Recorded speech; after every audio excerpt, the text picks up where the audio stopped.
Launched today, the CSI qualifications-led licensing program with aims to enhance and promote professional standards in the securities and investment industry in the country.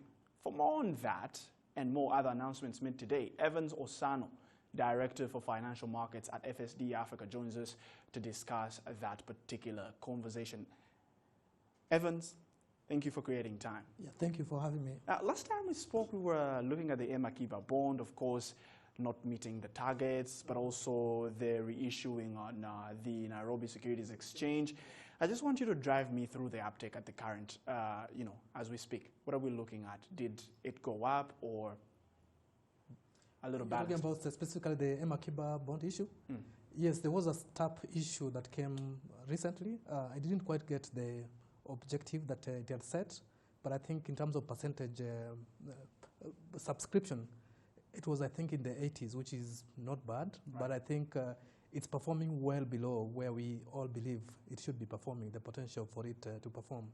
And we believe with some changes to the structure, to how the instrument is issued in the market, we should be able to mobilize much more resources from retail investors in the country. Would you positively say that if the government involved even more awareness campaigns into this, there would be a lot of uptake? I believe so. Awareness is one of the challenges. Obviously, there were a number of other challenges that were unearthed in our research that we had conducted, a post-issuance survey into the Emakiba issue. I believe that if some of those issues are then addressed, the uptake will definitely go up. Let's look at the matter at hand. Yeah. The CISI qualification-led programming that was the program that was launched today with the Capital Markets Authority of Rwanda, and also the regulatory support that you are bringing in place. How do you see this helping the Capital Markets Authority and the country morph into an even more vibrant industry? Okay. So first of all, when you look at the African capital markets, they are fairly nascent. And I think one of the constant problems or challenges we face is the capacity.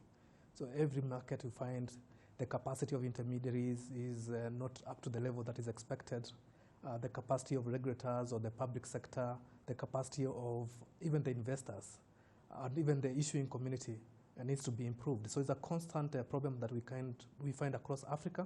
And the qualification that was launched today, Chartered Institute of Securities and Investment, is one example that I can address some of those challenges by improving the level of professionalism, the skills in the market, so that people can come up with better products that are better structured, innovative products. They can understand different investment options. They can act as professionals in the market, which can inspire confidence in the market. And it also gives them the ability to continuously learn, because the program has a very strong continuous professional development program attached to it. So they'll be able to upskill their skills, because capital markets change very quickly. There's new technology coming through, new regulations, new products that come through. And therefore, the practitioners in the market need to update their skills on a continuous basis.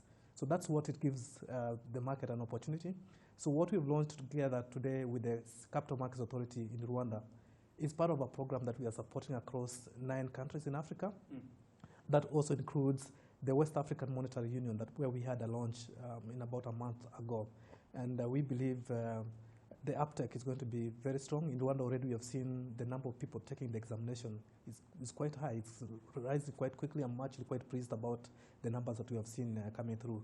And we believe we are creating a cadre of professionals in the market that will be able to take this economy and these markets to the level that is needed. I want you to explain to me the kind of program that you are starting with the CMA with specifics, because we kind of need to understand there definitely has been players, and the capital markets has been working at least since 2008.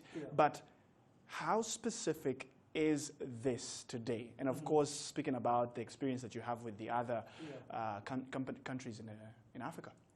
Yeah, so this is, as I mentioned, is a professional qualification program that is tailored for people who are professionals or want to build careers within the capital markets. So basically, I can take that course?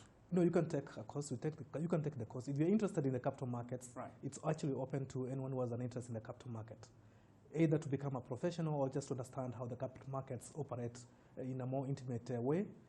they're all very welcome. It's on a modular basis, so you can be able to take the courses that you need to take at a given point in time. And as you build up your your skills and the courses that you do and actually successfully pass through an examination process, then you have an opportunity to get a professional qualification to your name, which is great, and which is professional, which is international, so that any investor or any market participant from any part of the world in Hong Kong or Singapore or London, when they talk to you, you're speaking the same language because you have gone through the same qualification. That's a beautiful thing about it. It's an international qualification.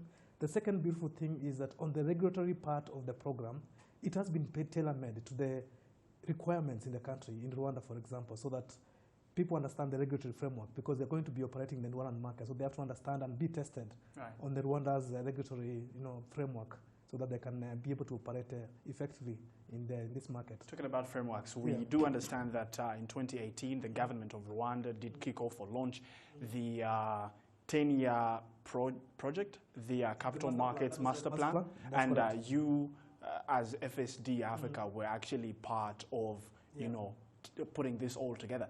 Tell me, how significant is it to the development of the capital markets in Rwanda, but also what kind of benefits does it present to the Rwandan economy?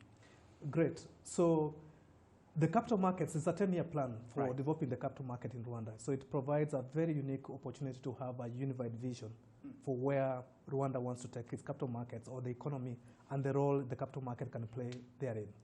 Of course, when you talk about capital market development, it's a development that touches so many different sectors, either as beneficiaries or as issuers in the market, or as investors in the different market segments.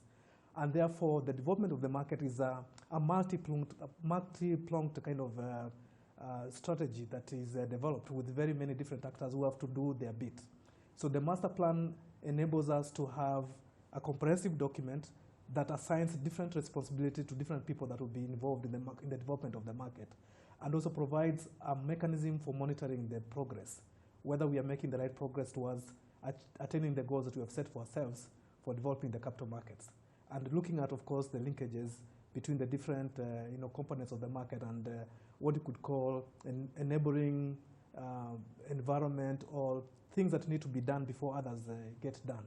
So that is really the beautiful thing about a 10-year master plan, because it gives you that comprehensive view of the market and where you want to take it. And of course, it ties with Rwanda's and Africans' vision of mobilizing more resources for the economy.